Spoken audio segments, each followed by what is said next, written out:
The correlation between Herzberg's two-factor theory and Maslow's hierarchy of needs theory is reviewed here. If you wish to know more about the two psychologists and their theories, you can see Herzberg motivation theory and Maslow's hierarchy of needs on this website. Here we focus on the similarities and the differences between the two theories. We start with Herzberg's two-factor theory, which is divided into two main groups of factors. These are hygiene factors and motivator factors. The second part of the comparison consists of Maslow's hierarchy of needs. It consists of 5 levels, and these are divided into two main categories, which are deficiency needs and growth needs. The two theories are now placed next to each other. Common factors for the two theories are that both theories are built from the bottom up, and both theories refer to human needs. Our approach is to look at this from a management point of view. As management, we have direct influence on the different factors in Herzberg's two-factor theory. The theory is about factors that affect the employee's work. Maslow includes many other factors, not only factors from an employee's working life. Our starting point is therefore to see how Herzberg's two-factor theory affects Maslow's hierarchy of needs. First, we show how the hygiene factors from Herzberg's two-factor theory can affect the 3 deficiency needs in Maslow's hierarchy of needs. Now we examine a review of examples of hygiene factors that may affect deficiency needs in the context of Maslow's hierarchy. The first example is salary. If it is the only way to get food on the table and a roof over your head, it affects the psychological needs. It very much depends on the level of social security in the country. In most countries, salary affects the safety needs, which is also one of Maslow's 3 deficiency needs. Money in the bank gives the employee a feeling of security.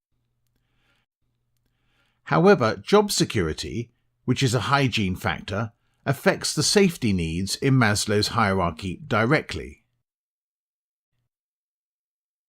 Relationship with colleagues is a hygiene factor in Herzberg's theory, and it affects the belongingness needs in Maslow's hierarchy.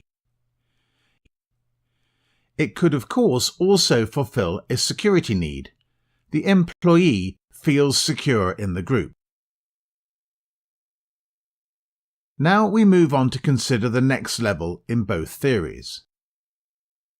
Our starting point is still how Herzberg's two-factor theory affects Maslow's hierarchy. We will now examine how the motivator factors from Herzberg's two-factor theory can affect the 2 growth needs in Maslow's hierarchy of needs. We are going to review examples of motivator factors that may affect growth needs in the Maslow hierarchy. Recognition from colleagues or management is a motivator in Herzberg's theory, and it affects the esteem needs in Maslow's hierarchy of needs. Motivator factor meaningful work is, for some employees, part of their self-actualization. It often also covers esteem needs. The employee shows the world what he's good at. But that need is also one of the growth needs in Maslow's hierarchy of needs. Now we shall review a criticism of the integration of the two theories. In the videos dealing with Maslow's hierarchy of needs and Herzberg's two-factor theory, you can find the individual criticisms of the two theories.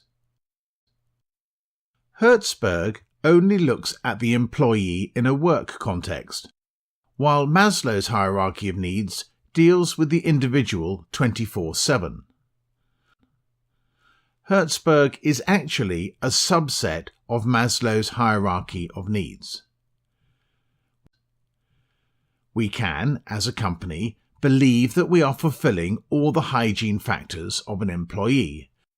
But if the employee, in his everyday life outside the working place, lacks deficiency needs such as safety and belongingness, we are on an almost fruitless journey.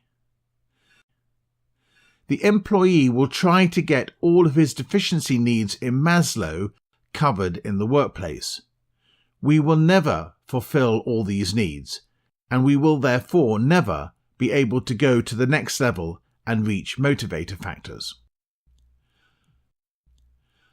To use the two theories together requires a reasonable balance between the employee's work life and life outside work, such as family, leisure, and friends, etc. This balance exists for most people, and therefore it makes sense to use the theories together in the daily work of management.